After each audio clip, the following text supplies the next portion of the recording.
Well, let's find out more. We're joined now by Dr. Philip Kirker, a research fellow at the University of Hanover. Thank you very much.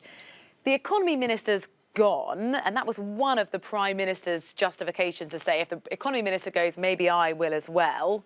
What do you think it is going to take to end this political crisis? On Sunday night, when Prime Minister Matovic offered to resign, the conditions attached to his resignation were generally seen as unacceptable to his coalition partners, namely the resignation of his fiercest critics, including the economy minister from the government, but also that his party would gain an additional ministerial portfolio, would gain control of the health committee in parliament, and that he, Matovic, could stay on in the government. And at the moment, it seems that we're soon going to see the two smaller coalition partners, Freedom and Solidarity and For the People, withdraw from the government, maybe within the next day or two. This might not necessarily mean the collapse of the government. Pierre Matovic will be able to stay in power unless he resigns or there's a successful vote of no confidence. However, we will likely see Matovic trying to re-engage with his then former coalition partners and try to find a new solution.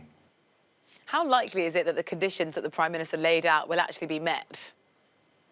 Well, it's already clear that the other parties will not accept withdrawing their party leaders while he will stay on. He has said he wants to stay on maybe as a deputy prime minister for the fight against corruption.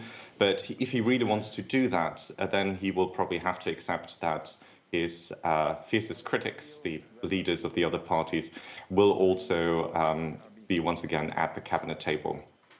This all boils down to his decision to independently order the Sputnik V vaccine without the permission, and even talking about it really with the coalition partners.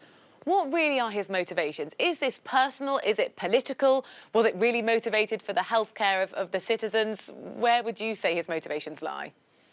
Well, I think by now, Rosie, we can see that it's mostly personal. He has been accused of sort of somewhat eclectic or erratic style of governing, very much focused on himself, his social media posts.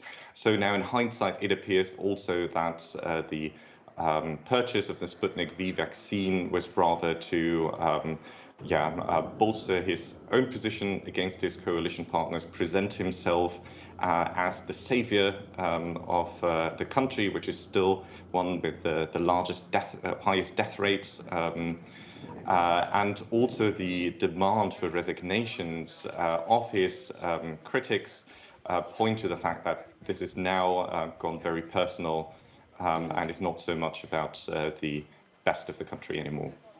Yeah, I mean, the coronavirus situation is absolutely crippling the country right now. When you just mentioned how many deaths there are in the country, he doesn't regret his actions, though, does he? No, definitely not.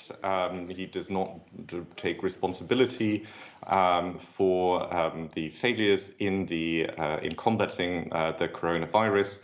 While the health minister, who has to take a lot of the blame, has already resigned, there needs to be a stronger, bolder action from the Prime Minister to actually take responsibility for the fact that the lockdown was imposed too little, too late.